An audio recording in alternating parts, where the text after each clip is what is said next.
Salut mes apprentis, bienvenue dans la troisième édition de l'histoire du dimanche. Aujourd'hui nous allons parler de Tantale, le fils de Zeus, et non de Minerai. Ceux qui sont pas contents, c'est qu'allez vous faire foutre et vous me cassez pas les couilles. Non, je rigole. Vous me faites pas chier, c'est tout. Mais sinon vous pouvez rester.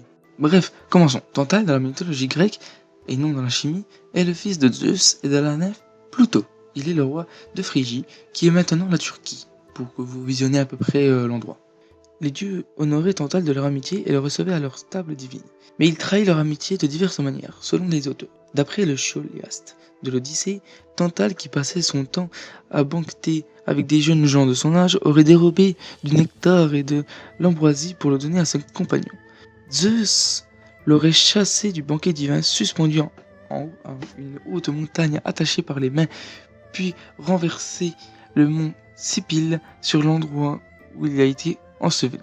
De l'aveu du Scholiaste, cette version est celle d'Asclépiade de Tragélos. Pindare présente une version voisine d'après laquelle Tantale aurait volé du nectar et de l'ambroisie pour donner ses mains divins aux mortels. Les dieux l'auraient alors puni en le plaçant au-dessus de sa tête un énorme rocher en équilibre instable menaçant de tomber à tout moment.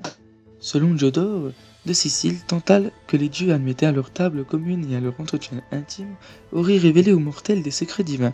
Il en est de même pour Hygine qui précise que les dieux punirent Tantale en le condamnant à rester debout, le corps à demi sous l'eau et le rocher qui menaçait de tomber à tout moment. Attention, pouvait être très dangereux parce que si le rocher tombait, Tantale était mort. Bon, après il devait rester debout sans bouger, donc du coup, est-ce que le rocher allait tomber? Oui, non. Bon, je pense que non. Bon, après, ce sont des légendes. Hein. Les histoires étaient racontées, tout le monde y croyait, bien sûr. Ce sont des légendes. D'après une cholie de l'Odyssée, Pandoré aurait dérobé dans un sanctuaire de Zeus en Crète un chien animé en or fabriqué par Héphaïstos et l'aurait confié en dépôt à Tantale. Zeus et Hermès l'auraient réclamé à Tantale qu'il leur aurait juré de ne pas l'avoir. Zeus aurait retourné sur Tantale le mont Sipyle. Une autre cholie de l'Odyssée présente une version similaire qui s'achève ainsi. Zeus aurait ordonné à Hermès de rechercher l'automate. Arrivé chez Tantale, Hermès l'aurait interrogé. Tantale aurait juré par Zeus et les autres dieux n'être au courant de rien. Mais Hermès aurait découvert l'automate chez Tantale. Antoninus Liberalis présente une version similaire. Selon Pausanias, Tantale fut enterré au pied de la ville du mont Sipylos. La légende dit que Tantale offrit aux dieux lors d'un banquet son propre fils Pélope. C'est horrible de faire ça. Bref, les dieux virent tout de suite qu'il s'agissait de la viande humaine, sauf Déméter, qui est un peu con sur les bords quand même, qui avala un bout d'épaule. Zeus ordonna à Hermès de ramener l'enfant des enfers et de remplacer son épaule par un morceau d'ivoire. Putain, il était riche d'avoir un morceau d'ivoire comme sur l'épaule. Ça, c'est classe. Bref. D'autres versions racontent que c'est la moire Cloto qui ramena Pélope à la vie en le faisant bouillir son corps dans de la salive.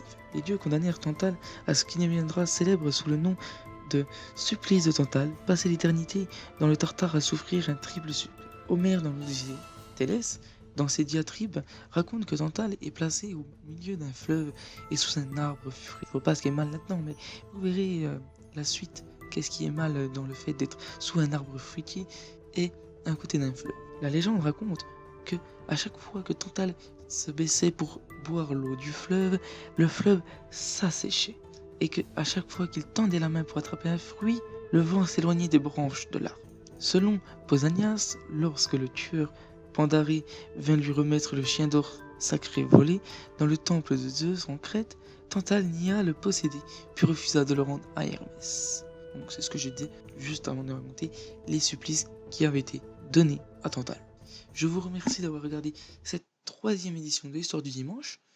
Laissez un like, abonnez-vous tout simplement, un petit commentaire pour dire si ça vous a plu, donnez des idées si vous voulez que je vous parle de quelque chose en particulier, et puis moi je vous dis à la prochaine, bisous tout le monde.